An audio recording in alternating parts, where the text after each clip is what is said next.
Hello all my dear student, this is Ajay Kumar from Rational Commerce Classes. आज की class में हम लोग देखेंगे कि रिसीट एंड पेमेंट अकाउंट कैसे तैयार किया जाता है। पिछले क्लास में हम आपको बताए थे कि रिसीट एंड पेमेंट अकाउंट क्या होता है और इनकम एंड एक्सपेंडिचर अकाउंट क्या होता है।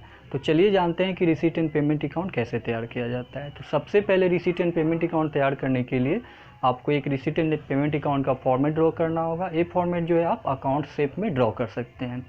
तो जब अकाउंट शेप में आप फॉर्मेट ड्रॉ करते हैं तो रिसीट एंड पेमेंट अकाउंट का दो साइड मिलेगा आपको, एक डेबिट साइड और एक क्रेडिट साइड। उसके बाद हम लोग क्या करते हैं कि हेडिंग में रिसीट एंड पेमेंट अकाउंट लिख देंगे यहाँ पे, और उसके नीचे जिस दिन रिसीट एंड पेमेंट अकाउंट तैयार किया जाएगा उस डेट को यहाँ पे दिखा देंगे।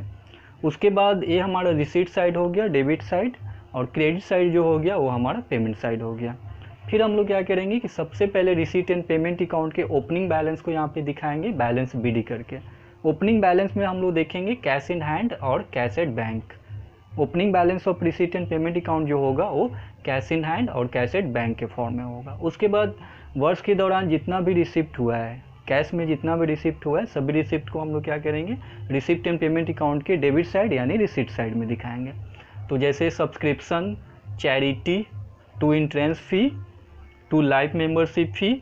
फिर उसके बाद हम लोग क्या करेंगे कि वर्ष के दौरान का ड्यूरिंग द ईयर जितना भी पेमेंट्स है, सभी पेमेंट्स को हम लोग पेमेंट साइड में दिखाएंगे, जिसमें से सैलरी हुआ, रेंट हुआ, स्टेशनरी हुआ, इंश्योरेंस हुआ, पोस्टेज हुआ, वेजेज हुआ, और भी बहुत तरह का पेमेंट हो सकता है, वो सभी को आप यहाँ पे दिखाइए।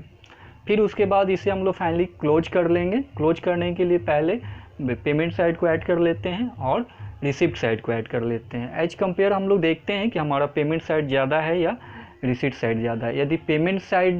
यदि रिसीट साइड एक्सीड कर रहा है तो उसे टोटल वाले अमाउंट में आप लिख दीजिए, यहाँ भी और यहाँ भी, और इसके सम टोटल को इससे माइनस कर दीजिए।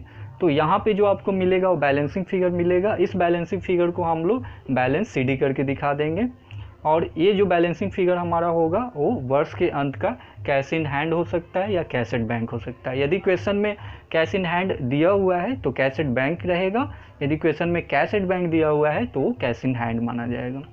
यदि हमारा डेबिट साइड एक्सीड कर गया और बैलेंसिंग फिगर यहाँ पे मिला तो ये जो टर्म होगा वो हमारा बैंक ओवरड्राफ्ट का होगा, और इसे हम लोग टू बैलेंस सीडी करके यहाँ पे लिखेंगे, बैंक ओवरड्राफ्ट करके। तो इस तरह से हम लोग रिसीट एंड पेमेंट अकाउंट को तैयार कर सकते हैं। तो अगले क्लास में हम लोग जानेंगे कि रिसीट एंड पेमेंट अकाउंट कैसे तैयार करते हैं, और इससे रिलेटेड जो होता है कुछ क्वेश्चन भी हम लोग सॉल्व करेंगे।